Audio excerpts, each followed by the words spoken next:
Welcome to Huberman Lab Essentials, where we revisit past episodes for the most potent and actionable science-based tools for mental health, physical health, and performance. I'm Andrew Huberman, and I'm a professor of neurobiology and ophthalmology at Stanford School of Medicine. This podcast is separate from my teaching and research roles at Stanford. It is, however, part of my desire and effort to bring zero cost to consumer information about science and science-related tools to the general public. Today, we're going to focus on how particular hormones influence our energy levels and our immune system. We're going to talk about the hormones cortisol and epinephrine, also called adrenaline. If you're somebody who has challenges with sleep, or you're somebody who has challenges getting your energy level up throughout the day and getting your energy level down when you want to sleep, today's episode is also for you. And we're going to talk about the immune system and how to enhance the function of your immune system. I think it's fair to say that most people would like to have a lot of energy during the day, if you work during the day, and they'd like their energy to taper off at night. And I think it's fair to say that most people don't enjoy being sick. And it turns out that the two hormones that dominate those processes of having enough energy and having a healthy immune system are cortisol and epinephrine. I just want to cover a little bit about what cortisol and epinephrine are, where they are released in the body and brain, because if you can understand that, you will understand better how to control them. First of all, cortisol is a steroid hormone, much like estrogen and testosterone, in that it is derived from cholesterol. So understand that cholesterol is a precursor molecule, meaning it's the substrate from which a lot of things like testosterone and estrogen are made. Please also understand that cholesterol can be made into estrogen or testosterone or cortisol, and that cortisol is sort of the competitive partner to estrogen and testosterone. What this means is no matter how much cholesterol you're eating or you produce, whether or not it's low or it's high, if you are stressed, more of that cholesterol is going to be devoted toward creating cortisol, which is indeed a stress hormone. However, the word stress shouldn't stress you out because you need cortisol. Cortisol is vital. You don't want your cortisol levels to be too low. It's very important for immune system function, for memory, for not getting depressed. You just don't want your cortisol levels to be too high, and you don't want them to be elevated even to normal levels at the wrong time of day. Epinephrine, or adrenaline, has also been demonized a bit. We think of it as this stress hormone, this thing that makes us anxious, fight or flight. The fact of the matter is that epinephrine is your best friend when it comes to your immunity, when it comes to protecting you from infection. And epinephrine, adrenaline, is your best friend when it comes to remembering things and learning and activating neuroplasticity. We're going to talk about that as well. Once again, it's a question of how much and how long and the specific timing of release of cortisol and epinephrine, as opposed to cortisol and adrenaline being good or bad. They're terrific when they're regulated. They are terrible when they're misregulated, and we will give you lots of tools to regulate them better.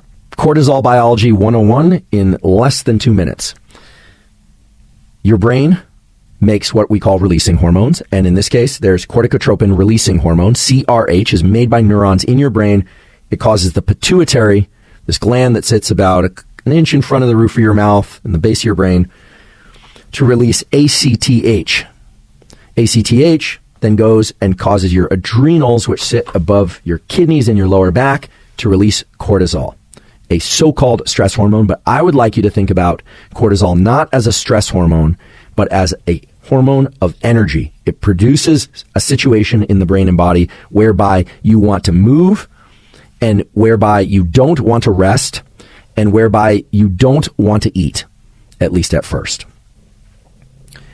Epinephrine, or adrenaline 101, in less than 2 minutes. When you sense a stressor with your mind, or your body senses a stressor, from a wound or something of that sort, a signal is sent to neurons that are in the middle of your body. They're called the sympathetic chain ganglia. The name doesn't necessarily matter. They release norepinephrine very quickly. It's almost like a sprinkler system that just hoses your body with epinephrine. That will increase heart rate, will increase breathing rate. It will also increase the size of vessels and arteries that are giving blood flow to your vital organs.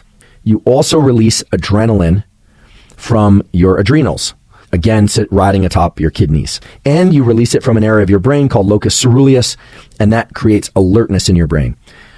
Okay, so we have cortisol and we have epinephrine, and their net effect is to increase energy. So the first tool is to make sure that you're highest levels of cortisol are first thing in the morning when you wake up. One way or another, every 24 hours, you will get an increase in cortisol. It's to stimulate movement from being asleep, presumably horizontal, to getting up and starting to move about your day. The best way to stimulate that increase in cortisol at the appropriate time is that very soon after waking, within 30 minutes or so after waking, get outside, view some sunlight. Even if it's overcast, get outside, view some sunlight, no sunglasses. Do that because in the early part of the day, you have the opportunity to time that cortisol release to the early part of the day. It will improve your focus, it will improve your energy levels, and it will improve your learning throughout the day. So here's how it works. On a sunny day, so no cloud cover, provided that the sun is not yet overhead, it's somewhere low in the sky, could have just crossed the horizon, or if you wake up a little bit later, it could be somewhat low in the sky. Basically, the intensity of light, the brightness, is somewhere around 100,000 lux. Lux is just a measurement of brightness.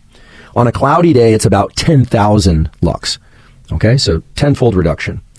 But bright artificial light, very bright artificial light, is somewhere around 1,000 lux. And ordinary room light is somewhere around 100 to 200 lux. So even if you have a very bright bulb sitting right next to you, that's not going to do the job. Your phone will not do the job, not early in the day. To get the cortisol released at the appropriate time, you need to get outside.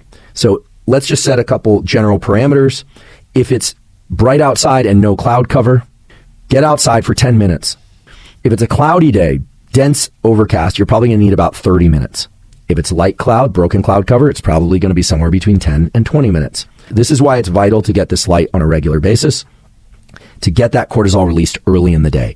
That sets you up for optimal levels of energy. Now, throughout the day, you're going to experience different things. Most of you are not spending your entire day trying to optimize your health. Some of you might be, but most of you have jobs and you have families and you have commitments. Life enters the picture and provides you stressors. Those will cause increases in cortisol and epinephrine. The key is these blips in cortisol and epinephrine need to be brief. You can't have them so often or lasting so long that you are in a state of chronic cortisol elevation or chronic epinephrine elevation. This system of stress was designed to increase your alertness and mobilize you towards things, get you frustrated, and provide the opportunity to change behavior. And the reason it works is that cortisol, when it's released into the bloodstream, it actually can bind to receptors in the brain. It can bind receptors in the amygdala, fear centers, and threat detection centers, but also areas of the brain that are involved in learning and memory and neuroplasticity. And this is why I say that neuroplasticity, the brain's ability to change itself in response to experience, is first stimulated by attention and focus, and often a low-level state of agitation. So understand that, and you won't be quite so troubled about the little stress increases that you experience throughout the day. Now, there are ways to leverage stress, epinephrine, and cortisol in ways that serve you and to do it in a deliberate way. There are also ways to do that increase your level of stress threshold, meaning they make it less likely that epinephrine and cortisol will be released. So I want to talk about the science of those practices because I get asked about these practices a lot. Things like Wim Hof breathing, which is also called Tumo breathing, things like ice baths, things like high intensity interval training. All of those things have utility. The question is how you use them and how often you use them. Those tools, just like stress from a life event, can either enhance your immunity or deplete it. That's right. Those same practices of ice baths, Tumo breathing, high-intensity interval training, or training of any kind can deplete your immune system, or it can improve them. They can improve it, meaning they can improve your immune system.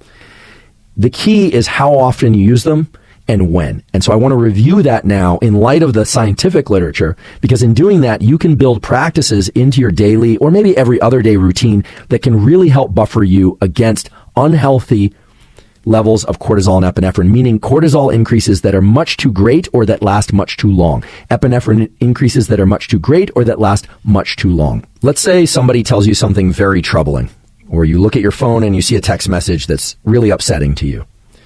That will cause an immediate increase in epinephrine, adrenaline, in your brain and body. And chances are it's going to increase your levels of cortisol as well. Let's say you get into an ice bath or a cold shower. That will cause an equivalent increase in epinephrine and cortisol. Let's say you go out for high-intensity interval training. You decide you're going to run some sprints You do some repeats, or you're going to do some weightlifting in the gym, or you decide that you want to do some hot yoga, you're going to increase your epinephrine and cortisol levels. And guess what? They increase your levels of energy and alertness. So if you're somebody who struggles with energy and alertness, it can be beneficial, provided you get clearance from your doctor, to have some sort of protocol built into your day where you deliberately increase your levels of epinephrine and your levels of cortisol. So it's really important to understand that the body doesn't distinguish between a troubling text message, ice, tumo breathing, or high-intensity interval training, or any other kind of exercise. It's all stress. Cognitively reframing that and telling yourself, I like this, I enjoy it, is not going to change the way that that molecule impacts your body and brain.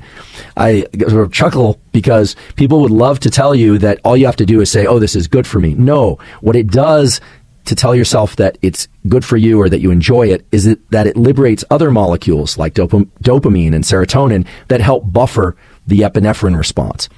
Now, the way that it does that, I've talked about in a previous episode, but I'll just mention that dopamine is the precursor to epinephrine. Epinephrine is made from dopamine. And that's why if you tell yourself you're enjoying something, and because dopamine is so subjective, that you can, in some ways, as long as you're not completely lying to yourself, you can get more epinephrine, you get more mileage or more ability to push through something, and you can sort of reframe it. But it's not really cognitive reframing. The cognitive part is the trigger, but it's a chemical substance that's actually occurring there. It's dopamine giving you more epinephrine, a bigger amplitude epinephrine release, and it gives you some sense of control. So here's a protocol that anyone can use if you want to increase levels of energy, if you suffer from low energy during the daytime, or whenever it is that you'd like to be alert. Pick a practice that you can do fairly consistently, maybe every day, but maybe every third day or every fourth day. Maybe it's an ice bath or a cold bath. Maybe it's a cold shower. Maybe it's the cyclic inhale, exhale breathing protocol I described. If that wasn't clear, and people always ask for a demo, I'm not going to do the whole thing right now, but I'm willing to do a few rounds of this, or a few cycles, I should say. So it's inhale. I would do that more deeply, more like you do that 25, 30 times repeatedly. You will start to feel warm. People in the yogic community, they say you're generating heat. You're not generating heat, you're releasing adrenaline. Inhale, exhale, 25 or 30 times. You will feel agitated and stressed. That's because you're releasing adrenaline in your body, and that's because you're releasing norepinephrine in your brain, and you'll be more alert. So if all these protocols, all these activities are just equivalent, they're just stress, then how do we make them good for us? How do we actually benefit from them? Now, of course, the cold itself can have some health-promoting effects. It can increase brown fat thermogenesis and metabolism. High-intensity interval training or other forms of exercise, of course, has cardiovascular effects that can be good for us, as does weight training, etc. But what we're talking about here are ways to increase energy and to teach our brain and body, to teach ourselves how to regulate the stress response. So in addition to the benefits of the actual practices, what we're talking about is building a system so that when you experience increases in epinephrine and cortisol from life events, you're able to better buffer those. And we are also talking about ways that you can increase energy overall, because that's what today's episode is all about, energy and the immune system.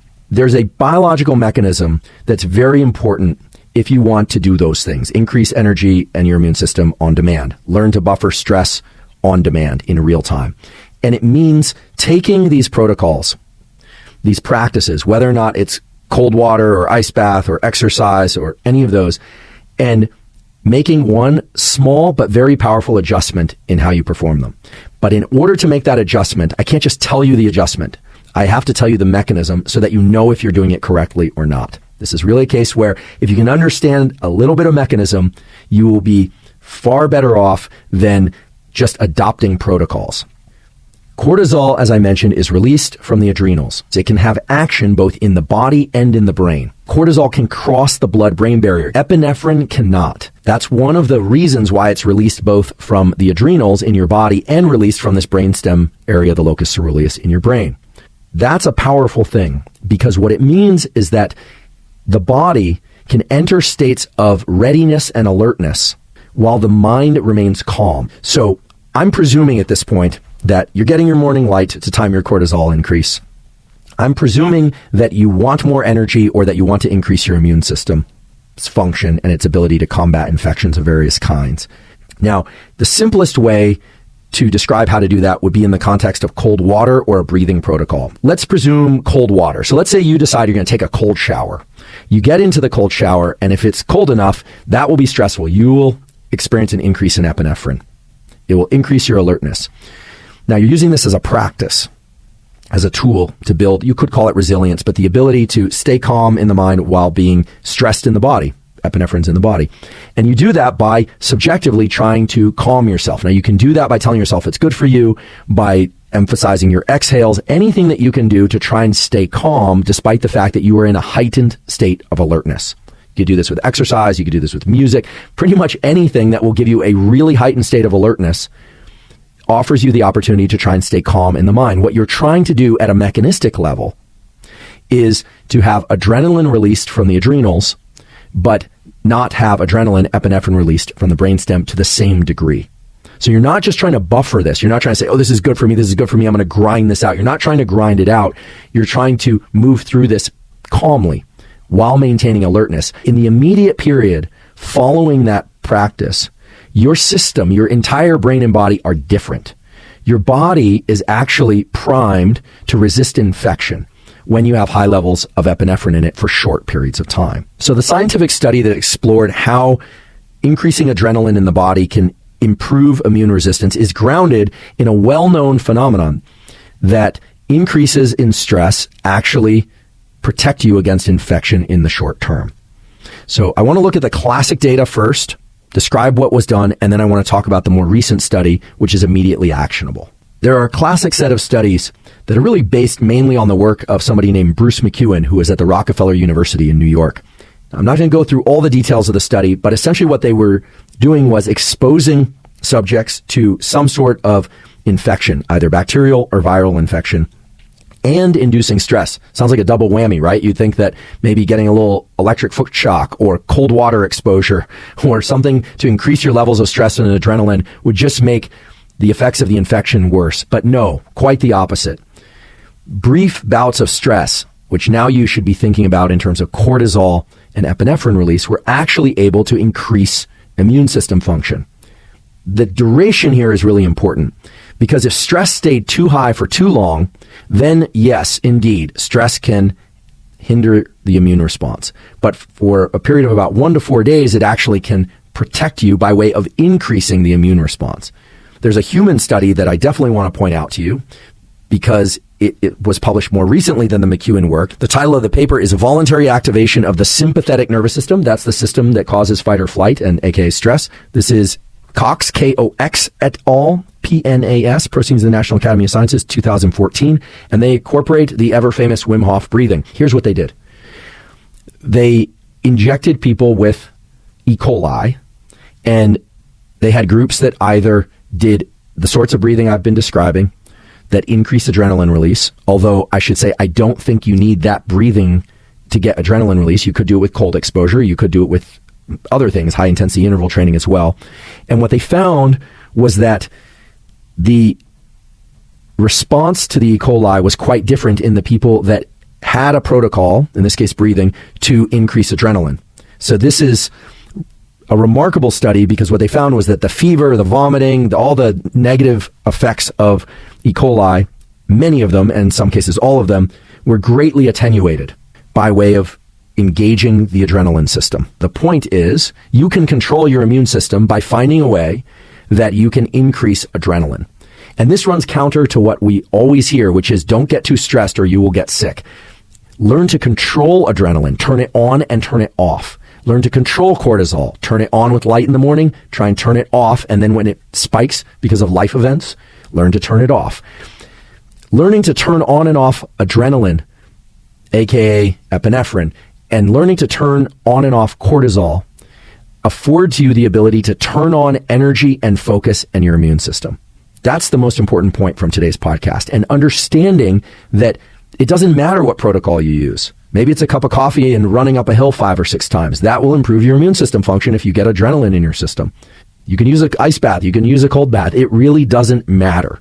So up until now, we've been talking about increasing energy and increasing the immune system by way of cortisol and epinephrine, but I'd be totally remiss if I didn't cover how cortisol and epinephrine, if chronically elevated or if elevated too high, can have a lot of detrimental effects. Your immune system over time will get battered and you won't be able to fight infection off as well, right?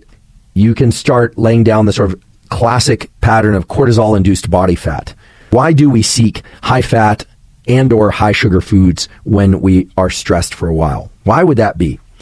And the reason is that the so-called glucocorticoids, of which cortisol is a glucocorticoid, it's caused, as we've mentioned before, by releasing hormones from the brain and ACTH from the pituitary, etc.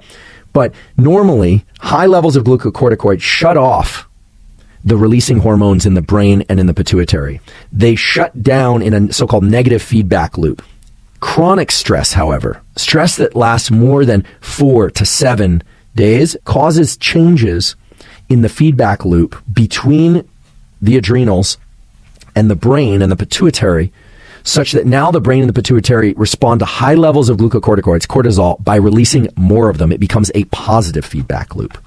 And that's bad. It's a cascade of stress equals more stress equals more stress. So this is why it's very important to learn to turn off the stress response. So there's one study that Dahlman and her colleagues did where they stimulated chronic stress by increasing corticosterone, cortisol, and they found that subjects would increase their consumption of sugar and fat. In fact, they would even eat lard. And that led to all sorts of things like type 2 diabetes, that led to dysfunction in the adrenal output, etc.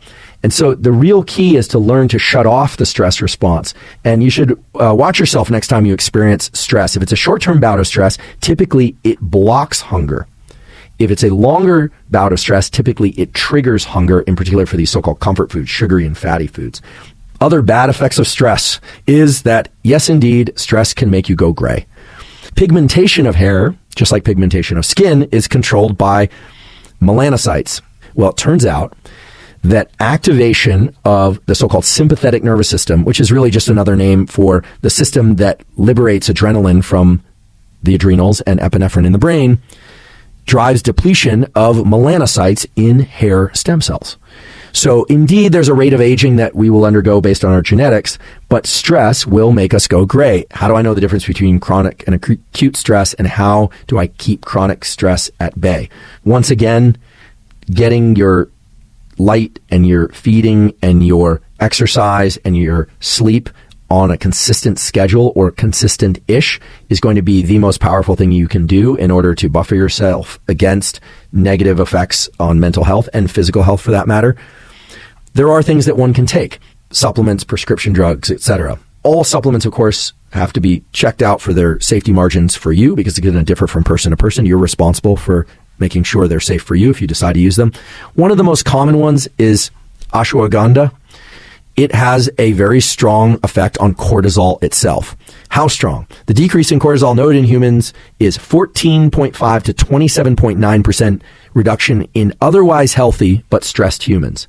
The other compound that I think deserves attention is apigenin, A-P-I-G-E-N-I-N, apigenin, which is what's found in chamomile.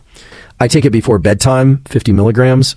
The major source of action is to calm the nervous system, and it does that primarily by adjusting things like GABA and chloride channels, but also has a mild effect in reducing cortisol. So ashwagandha and apigenin together, sort of, I would consider the most potent commercial compounds that are in supplement, non-prescription form that one could use if they were interested in reducing chronic stress, especially late in the day, by way of reducing cortisol late in the day. So you're probably getting the impression that cortisol and epinephrine are a bit of a double-edged sword. You want them elevated, but not for too long or too much. You don't want them up for days and days and days, but you do want to have a practice in order to increase them in the short term. So we should talk about protocols that can set a foundation of cortisol and epinephrine that is headed towards optimal. Optimization is always going to be a series of regular practices that you do every day. So sleeping at certain times, light at specific times, food at specific times, certain foods, etc. And that's highly individual, but there are some universals, and we've covered a number of those in the discussion today. Meal timing, meal schedules has a profound effect on energy levels. And as I mentioned before, the energy I'm referring to is not glucose energy. So what I'm talking about is neural energy, epinephrine and cortisol. Fasting and timing one's eating are two sides of the same coin. When our blood glucose is low, cortisol and epinephrine are going to go up. Anytime we haven't eaten for 4 to 6 hours, levels of epinephrine and cortisol are going to go up pretty substantially. One thing that many people do to great benefit is they follow a so-called circadian eating schedule. They eat only when the sun is up. They stop when the sun is down, more or less. The other way to think about this is they stop eating a couple hours before sleep, and they eat more or less upon waking, assuming that they're waking up more or less around the time the sun rises, maybe plus or minus 2 hours. Now, let's say you decide to do what I do, which is I skip breakfast. I drink water, I delay my caffeine for 90 minutes to 2 hours, and then I drink my caffeine, and then my first meal is typically around lunchtime, 11:30 or 12.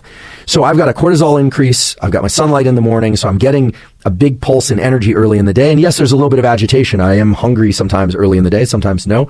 But my ghrelin system is used to kicking in right around noon. At the point where I eat, as long as I don't eat carbohydrate, in my case, I know that my epinephrine levels are going to stay pretty high. So for me, it's usually meat and salad or something of that sort, or fish and salad. So fasting is a tool for many reasons. It can increase growth hormone, etc. But today, I'm talking about fasting as a tool to bias your system toward more epinephrine adrenaline release and toward more cortisol release, but still low enough that it's not chronic stress, that it's not causing negative health effects. One has to learn how to regulate these hormones with behavior, with nutrition, perhaps with supplementation. I also want to mention again that I think there's great benefit to having a practice that perhaps you do every other day, but if you can't, maybe every third day or every other day, of deliberately increasing your adrenaline in your body while learning to stay calm in the mind so that you learn to separate the brain-body experience. The idea is to stay calm in your mind so that then you can regulate your action. So once again, we've covered a ton of material. I hope right now you're thinking, okay, am I in a state of chronic stress? Am I underactivated? Or could I afford to increase my levels of adrenaline, cortisol to improve my relationship to my immune system and to energy, neural energy? And I hope that you'll think about some of the ways in which cortisol and adrenaline are not good or bad, that stress isn't good or bad, but short-term stress is healthy. Alertness and energy is healthy, even if it puts you at the edge of agitation. That's an opportunity to learn how to control these hormones better.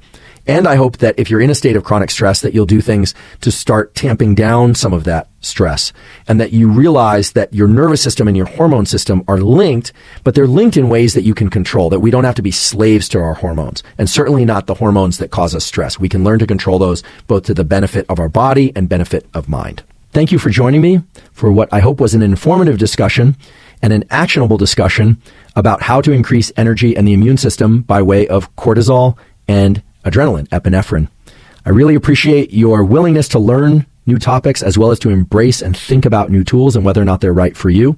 And as always, thank you for your interest in science.